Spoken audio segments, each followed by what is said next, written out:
Isang pagpalang umaga po sa ating lahat. Muli ako si Mia Sebastian and welcome to our daily devotion with Pastor Russell Ocampo. And today is July 24, 2026 and our topic is all about flourish as foreigners.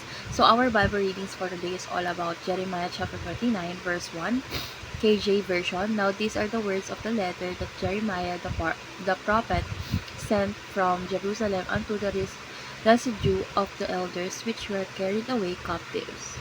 So in Jeremiah chapter 29 contains a letter from the prophet Jeremiah to the Jewish exiles living in Babylon.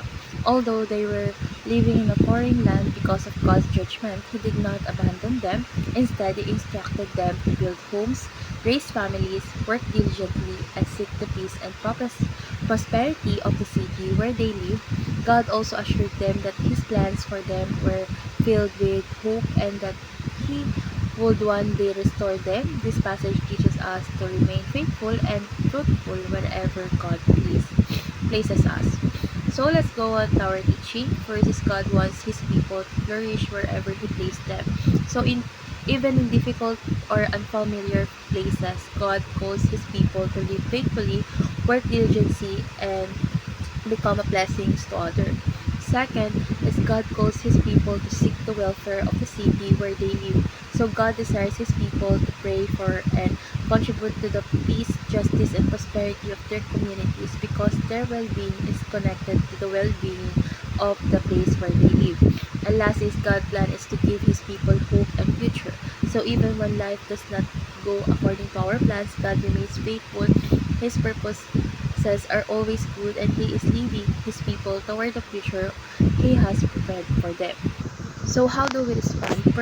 First is give your best wherever God has placed you. So serve faithfully at home, in school, at work, and in your community, knowing that you ultimately serve the Lord. Second is pray for the prosperity of your city and nation. So ask God to bless your leaders, bring peace and justice, and help your community flourish according to His will. And last is trust God's plan to give you hope and a future. So even when your circumstances are difficult, continue trusting that God is working for your good and His glory. So let's go on to our discussion. Why does God want us to be concerned citizens? Why should we seek the welfare of the city in which we live? So God wants us to be concerned citizens because we are called to be a blessing wherever He had placed us. So by praying for our community, obeying what is right, serving others, and promoting peace and justice, we reflect God's love to those around us. So when our city flourishes, more people can experience God's goodness through the lives and the witness of His people. So let's pray. Heavenly Father, thank you for placing us exactly where you want us to be. Help us to flourish wherever you have called us to be a blessing to the people around us.